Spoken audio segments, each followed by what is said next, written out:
আজ কিছুতেই তুমি রজতের মুখোমুখি হবে না, যাই হয়ে যাক না কেন। মনে থাকবে? কোথায় আছে ওষুধ? তুমি বাবার ঘরে যাও, বাবাকে ডেকে আনো না। যাও বাবার ঘরে।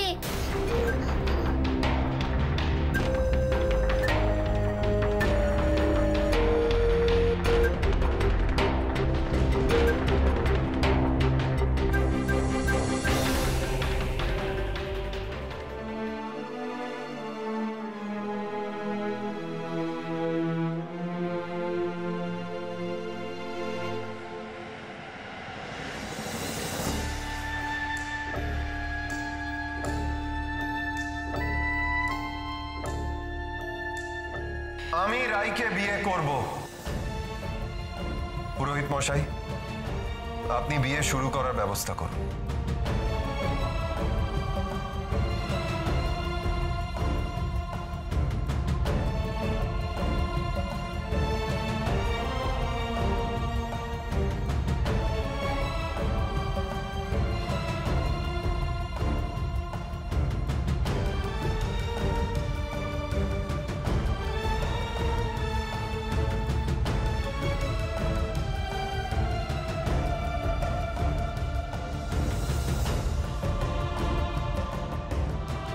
আজ থেকে উনি আপনার স্ত্রী।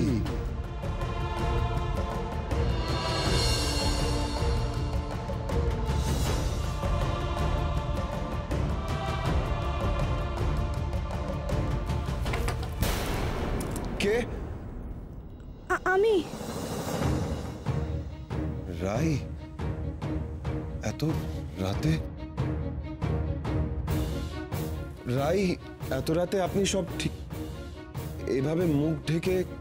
আজ আমাদের কাল রাত্রি রজতবাবু, আমরা দুজন দুজনকে দেখতে পারবো না, এটাই নিয়ম। কিন্তু কিন্তু আমি না থাকতে পেরে আসলাম। আসলে আজ রাতে তুমি দাদার সামনে এলে? হ্যাঁ, কি অমঙ্গলের কাণ্ড! এই যে মাসিমা, মাসিমা দেখুন কি করেছে। রাই, কাল রাত্রে তো এইটুকু সময়, হ্যাঁ এইটুকু সময় তোমার তর ছিল না, দাদার সামনে আসতেই হলো। সুযোগের সদ্ব্যবহার তো তোমার থেকে শিখতে হয় দুর্বা। ভগবান, জানি না কি অমঙ্গল হবে এই বাড়িতে। দুর্বা, হ্যাঁ, তোমার মুখে কি কোনো কথা আটকায় না? কি ভুল বললাম মা? এইসব নিয়ম তো আপনি মানতে বলেছিলেন। মা মনে আছে আমার কাল রাত্রির সময় আমার ঘরে জল পুড়িয়ে গেছিল, তবু আমি বাইরে বেরোনি কেন? যদি ওর সঙ্গে আবার দেখা হয়ে যায়। আপনি আমাকে বারণ করেছিলেন, তাই না? আপনি তো রাইকেও বারণ করেছিলেন। কিন্তু রাই তো এরকম করার মেয়ে নয়। করে ফেলেছে মাসিমা, ভুল করে ফেলেছে। আর ভুল তো মানুষ মাত্রই হয় বলুন, সেটা আমার থেকে ভালো এখন আর কে বুঝতে পারে। আর ভালোবাসা তো এরকমই হয়, কেউ যখন কাউকে ভালোবাসে তখন মন তো নিয়ম রীতি নীতি শাস্তি কোনো কিছুর ধার ধারে না, তাই না? আর দুর্বা, তোমাকেও বলি হারি, তুমি এইটার জন্য এত চিৎকার করছো, কই ভালো দিকটা তো দেখছো না যে আমাদের রাই রজতদাকে কতটা ভালোবাসে? এইসব বাজে কথা বাদ দাও তো জিনিয়া। ভালোবাসার জন্য সারাটা জীবন পড়ে আছে, সেই আজকের রাতটাই বাঁচতে হলো। Maroon maroon. আচ্ছা রাই, তোমাকে তো আমি বারবার বারণ করেছিলাম, কেন কথা শুনলে না বলো তো? আপনারা আমাকে ভুল বুঝছেন, আমার কথাটা একবার শুনুন। কি শোনাবে রাই? নতুন করে গল্প বলা ছাড়া আর কি শোনাবে তুমি? দুর্বা, রাই কিছু বলতে চাইছে, ওনাকে বলতে দাও। হ্যাঁ মা, কোনো দরকারও তো থাকতে পারে, একবার শুনুন তো কি বলছে। এমন দরকার ছিল? নিয়ম রীতিনীতি এসব তো কিছুদিনের জন্য হলেও মানতে হবে, মানলেই বা। আমার ছেলের মঙ্গল অমঙ্গলের প্রশ্ন, কি এমন দরকার ছিল?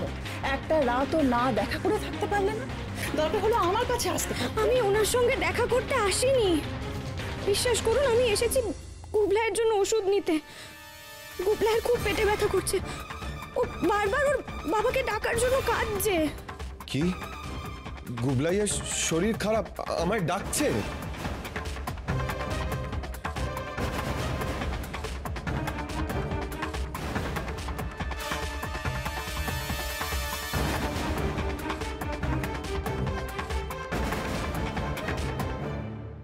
আমি মায়ের কাছে শোবো না।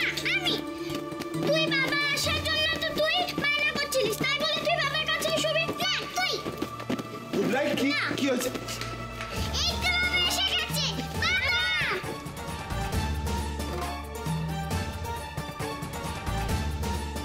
একে রাই, তুমি যে বললে গুবলাই পেট ব্যথা ছটফট করছে, হ্যাঁ এই বুঝি তার নমুনা? একটা তুমি দাদার সামনে গিয়ে দাদার অমঙ্গল ডেকে আনলে, তার উপরে আবার এইটুকু বাচ্চার নামে মিথ্যে কথা বললে। হ্যাঁ, তোমার আটকানো না? এইভাবে তুমি ওদের মা হবে?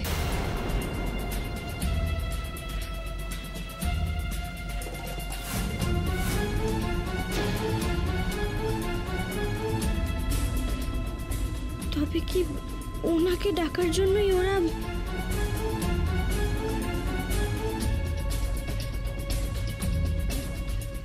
তুমি দাদার দিকে তাকাচ্ছ কেন বারবার? কি চাইছো যে দাদা তোমাকে বাঁচিয়ে দিক? দুর্বা, দাদা, দাদা প্লিজ, আমরাও সবাই এই বাড়িতে থাকি, আর আমরা সবাই নিজের মতো করে আপনাকে যোগ্য সম্মান দিই।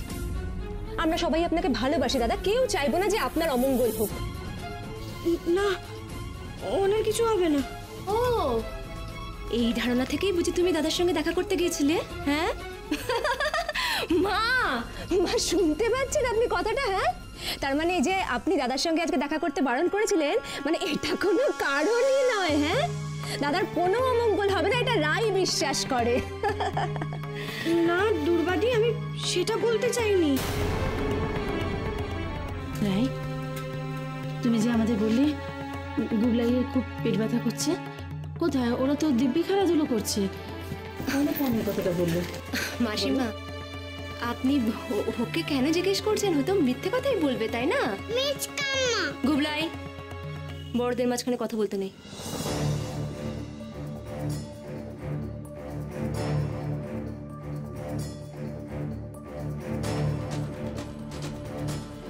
ইস, আরে রাই দেখো কত ভালোবাসে তোমাকে। হ্যাঁ, কি সুন্দর তুমি বকা খাচ্ছ বলে তোমাকে এসে জড়িয়ে ধরলো, আর তুমি এইটুকুটুকু বাচ্চাদের নামে মিথ্যে কথা বলছো। না গো, সত্যি বলছি। গুড়িয়া, গুড়িয়া, তাহলে কি তোমরা এতক্ষণ মিথ্যে কথা বলছিলে? হ্যাঁ, ও তাহলে তো তোমরা ভুল করছিলে, তাহলে তো তোমাদের শাস্তি পাওয়া উচিত। না, ওরা কিছু বলেনি, প্লিজ ওদের কিছু বলবেন না। তাহলে তুমি মিথ্যে কথা বলছিলে রাই? ওপরে কেন গেলে বলো তো? কি হচ্ছেটা কি? একটা সামান্য ব্যাপার নিয়ে তোমরা... রজত, তোরা আজকালকার ছেলে, তোদের কাছে এটা সামান্য ব্যাপার হতে পারে, কিন্তু আমি তো মা। আমার মনের মধ্যে যে খুঁতখুঁত ভাবটা ধরলো, সেটা তো সহজে যাবে না। মা প্লিজ। নীলু, নীলু তুমি এটা বোঝো না, হ্যাঁ, আর এই ব্যাপারে কথা বলো না প্লিজ। হ্যাঁ, এসব বুঝবো না ঠিকই, কিন্তু এটুকু বুঝি যেটা ঘটে গেছে সেটা নিয়ে কথা বলে কোনো লাভ নেই। কোথায় নাকি? তাহলে তো আমারও কথা শেষ, আমারও কোনো লাভ নেই আর বলে।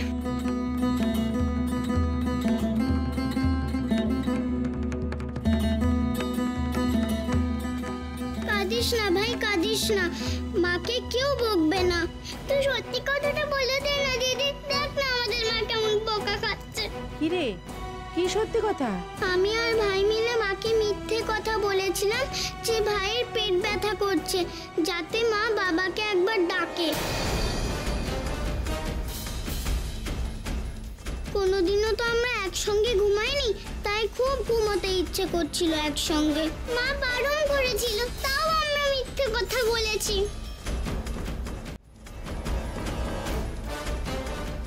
কি মেজবৌদি, হলো?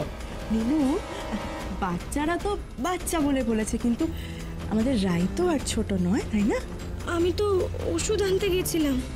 রাই, তুমি কেন গেছিলে বাবা? আমরা তো ছিলাম।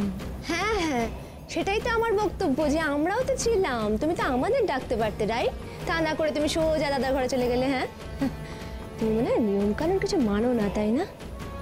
ও আচ্ছা, তাহলে তো আমাদের ওর মামিকে খবর দেওয়া উচিত। সত্যি বললাম তো, তাও কেন মাকে বলছো তোমরা? বকবে না, কেউ বকবে না মাকে গুবলাই। তুই কাঁদিস না, তুই কাঁদলে তোর শরীর খারাপ হয়ে যাবে। মিচকাম্মাই তো বকছে মাকে। ব্যাস, তাহলে তো হয়ে গেল। রাই এখন কোনো কিছু করলেও রাইকে বকা যাবে না। দুর্বা, একটু চুপ করবে প্লিজ? দেখছো আমার ছেলেটা কাঁদছে, তোমরা প্লিজ তোমাদের ঘরে যাও।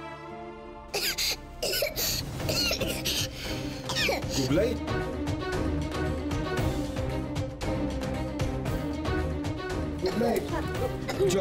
বাবা, সেই জলটা তোমাকেই দিতে হলো? তুমি কি নিজে জলটা দিয়েছো দুর্বা?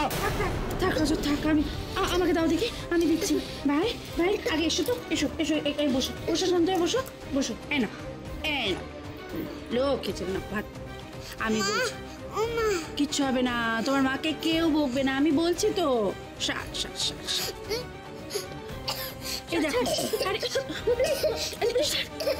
হলো তো, শান্তি পেলে ওকে ওকে এইভাবে কষ্ট দিয়ে? কিচ্ছু হবে না তোমার, এক্ষুনি ঠিক হয়ে যাবে। আচ্ছা এই অনেক হয়েছে, অনেক রাত হয়েছে, চলো সবাই সবার ঘরে চলো প্লিজ। আচ্ছা রজত, তুই তোর ঘরে যা, আমি তো এখানে আছি। না, বাবা এখানেই থাকবে। না গোপলাই, জেদ করে না বাবা, একটা রাত তো, কাল থেকে বাবা তোমার কাছে থাকবে। হ্যাঁ না, বাবা এখনই আমার কাছে রবে। আচ্ছা আচ্ছা, ও দিদি এক কাজ করা যাক, গুবলাই বরং রজতের সাথে ওর ঘরেই থাক। মাও থাকবে। গুবলাই, জেদ করো না তো। কি হবে? আমরা এক ঘরে থাকলে কি হবে? অমঙ্গল হবে আমার, হোক, তবু আমার বাচ্চাদের কোনো ক্ষতি আমি হতে দেব না, বুঝেছো? কি হয়েছে কি এখানে তো ক্যাঁচাল কিসের? আরে কিছুই না, গুবলাইয়ের শরীরটা খারাপ, তাই গুবলাই জেদ করছে যাতে বড়দা এই ঘরে শোয়। আজকে তো কাল রাত্রি, তাই মেজ বৌদি সবল মারছে, তাই তো? ঠিকই আছে। বেহুলা লক্ষিন্দরের বাসর ঘরে তো ঢুকেছিল কাল, নাকি নি? যাও তুমি গিয়ে শুয়ে পড়ো, যাও। গুবলাই যখন জেদ করছে তখন দাদা ওর কাছেই থাকবে। যদি অনুমতি দেন তাহলে আমি একটা কথা বলবো। বলো। কাল রাত্রির দিন দুজনের মুখ না দেখলেই তো হলো। হ্যাঁ, কিন্তু তুমি সারাক্ষণ ঘুমটা দিয়ে থাকবে কি করে রাই? অন্য উপায় আছে। নীলু, হ্যাঁ, গুবলাই একটু কাকাইয়ের কাছে যাও তো। যাও, তুমি আমার সঙ্গে শোবে আর বাবার সঙ্গেও শোবে, আমি সেই ব্যবস্থাই করব। এটা কি করে সম্ভব? রাই, কি করে হবে সেটা বলো তো। বাচ্চাদের ভালো রাখা, মন্দ রাখা, ওদের আগলে রাখা, এটা যেমন আমার দায়িত্ব, সেরকম বাড়ির বড়দের ইচ্ছে অনিচ্ছে, ভালো লাগা, সেগুলোও তো আমাকে দেখতে হবে।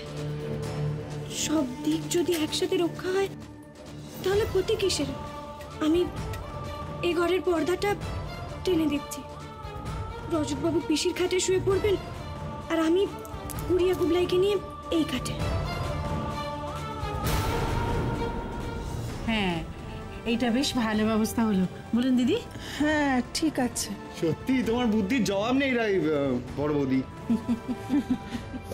এবার তোমরা সবাই যাও, গিয়ে ঘুমিয়ে পড়ো। হ্যাঁ হ্যাঁ, চলুন চল চল চলো চলো। যা মায়ের কাছে। মেজা চল। কাল রাত্রিটা না, এটা মানে কালের জিনিস। Sorry, good night. Good night.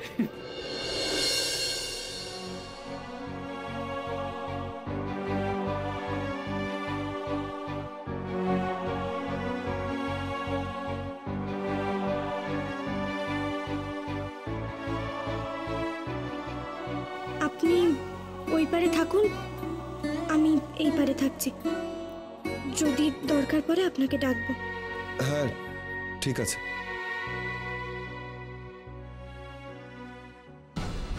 কিছুতেই কবজা করতে পারছি না, কিরকম ল্যাটা মাছের মতো পিছলে পিছলে যাচ্ছে। দেখলে দেখলে বুদ্ধিটা কিরকম বের করলো, দেখলে? আর আমার রাগটা এখানেই হচ্ছে, ওর বুদ্ধি দেখে বাড়ির লোক যেভাবে বারবার গলে যাচ্ছে না, আমার মাথাটা তাতে আরো গরম হচ্ছে। মাঝে চাদরের পাঁচিল, এপারে তুমি রাধে, ওপারে আমি।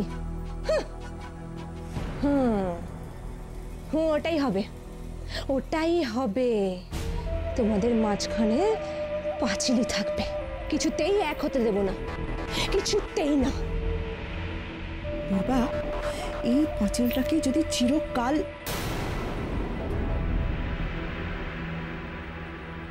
চিরকাল রাই নিজের বুদ্ধি দিয়ে চিরকাল এই বাড়িটাকে পুরো আঁকড়ে রাখবে।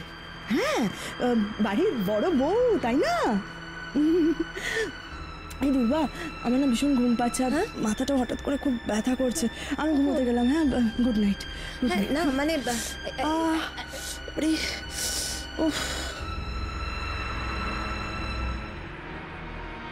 আমার খুব ঘুম পাচ্ছে।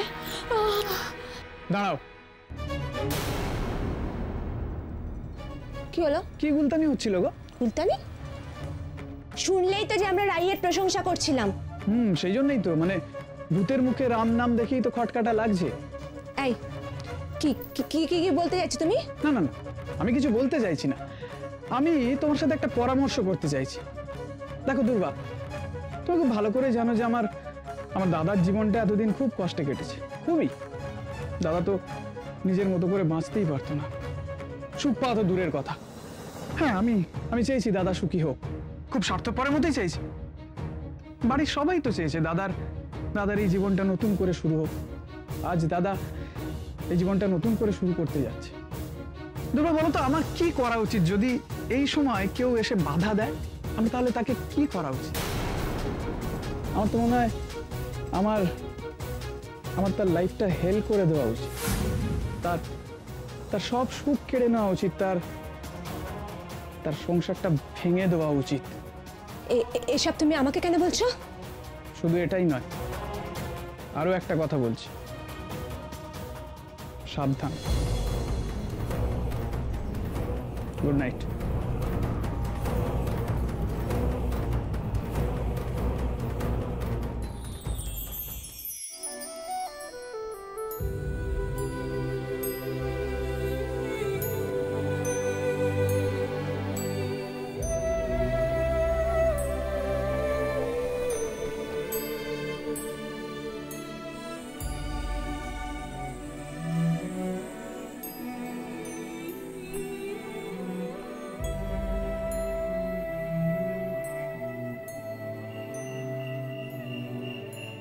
একটু লাইটটা অফ করে দেবেন? হ্যাঁ হ্যাঁ, কি কি বললেন? লাইট। ও ও,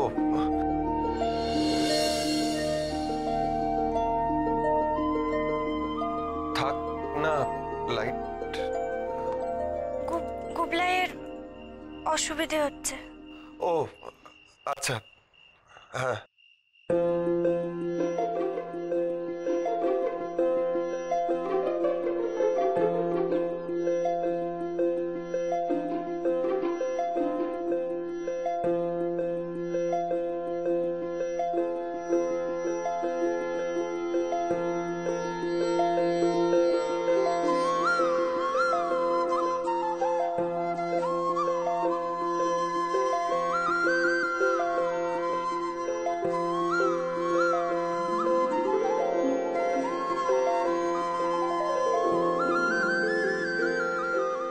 ওরা ঘুমিয়ে পড়েছে কি? হ্যাঁ।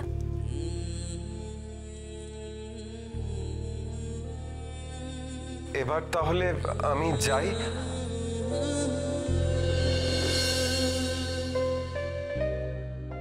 আপনার কোনো অসুবিধা হবে না তো?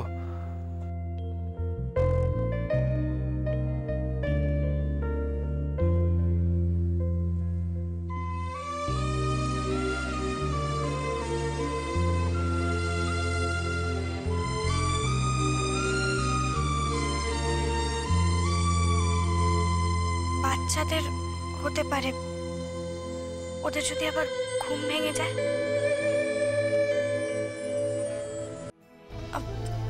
আমি বুঝতে পারছি রজত বাবু, আমি এই ঘরে আছি বলে আপনার অসুবিধে হচ্ছে। কি করে বুঝলেন সেটা? এটুকু বুঝি বলেই তো আপনাকে এতটা শ্রদ্ধা করতে পারি।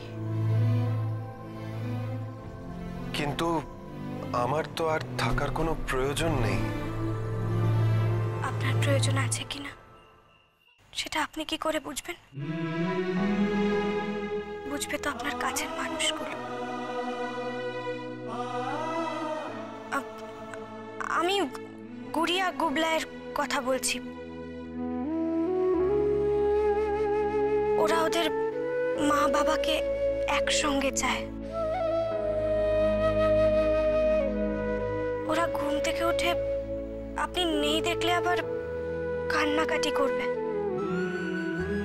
আমি আপনাকে আগেও বলেছি রজত বাবু, আমি এখানে এসেছি শুধু গুড়িয়া গুবলাইয়ের মা হয়ে। ওর ওদের জন্য। আপনার মনে যদি আমাকে নিয়ে কোনো অস্বস্তি থেকে থাকে তাহলে প্লিজ সেটা বিসর্জন দিয়ে দিন। আমি আগেও বলেছি আমি এখানে সুপ্রিয়াতির জায়গা নিতে আসিনি। দেখুন রজতবাবু, আমি এই বিয়েটা করতে চাইনি। বিশ্বাস করুন, আমি পরিস্থিতির চাপে পড়ে বিয়েটা করেছি। গুড়িয়া গুবলাই আমার সব। আমি শুধু ওদের মা হয়ে ওদের মায়া, মমতা, স্নেহ দিয়ে আগলে রাখতে চাই, আর কিচ্ছু চাই না। তারপরেও কেন, তারপরে তো আপনার কোনো দ্বিধা থাকা উচিত না। আজ যেমন গড়িয়া গুবলাই আমাদের মাঝখানে আছে, সারা জীবন সেরকমই থাকবে।